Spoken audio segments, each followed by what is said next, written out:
नहीं नहीं, ये घटना जो घटी है ये तो सही मायने में बहुत जघन्य है, बहुत ही दर्दनाक घटना है। ये तो जो दोषी हैं उनको, जैसा ममता जी ने कहा है कि पकड़ के उनको सख्त से सख्त सज़ा तक, उस अंजाम तक ले जाना है। ये डिटेरेंट नहीं होना चाहिए, कभी नहीं होना चाहिए, किसी कीमत पर नहीं होनी चाहिए। और इस तरह से हुआ है।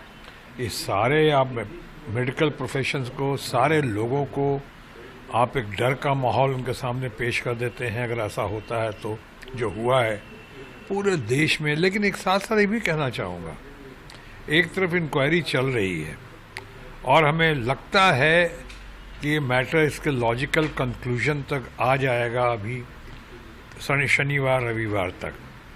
और जैसा ममता जी ने कहा है, जो देश की सर्वाधिक लोकप्रिय, कद्दावर, मैच्योर्ड और पॉपुलर लीडर हैं, उन्होंने कहा है कि अगर नहीं हुआ तो हम इसको सीबीआई में भी देने को तैयार हैं, हमें कोई आपत्ति नहीं है।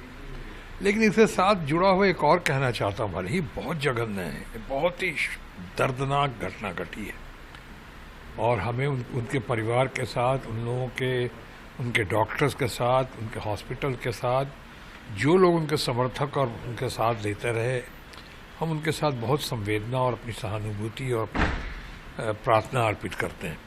ये जो जघन्य है। लेकिन साथ में ये भी कहना चाहूँगा कि ये मेडिकल प्रोफेशन अभी भी चंद प्रोफेशन में है जिसको अभी बहुत लोग नोबल प्रोफेशन मानते हैं। अभी घटना जो घटी, भले कितनी जघन्य हो, दिल्ली में नहीं घटी है, वो घटी है कलकत्ता में।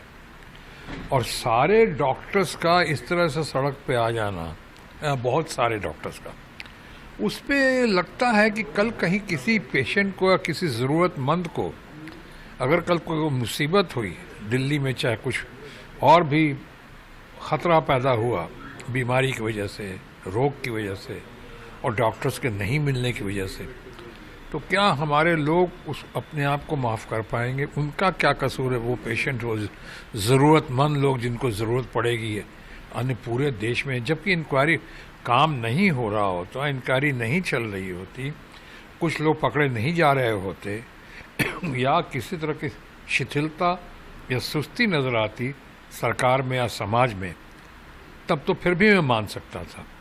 मेरी प्रार्थना है, अपील है कि ये प्रोफेशन, हालांकि इस प्रोफेशन में भी वो पहले वाली तो बात नहीं रही जो, लेकिन क्या कई लोग तरह तरह की बातें और भी करते हैं, लेकिन इस तरह से सरकारी अस्पतालों में, बड़े बड़े अस्पतालों में इस तरह बाहर आ जाना, सहानुभूति, संवेदना हम समझ सकते हैं, और उसमें आप अपनी ड्यूटी से विमुख हो रहे हैं। मैं अपील करना चाहूँगा कि इसको रिकन्सिडर करें, ऐसा ना हो। और दूसरा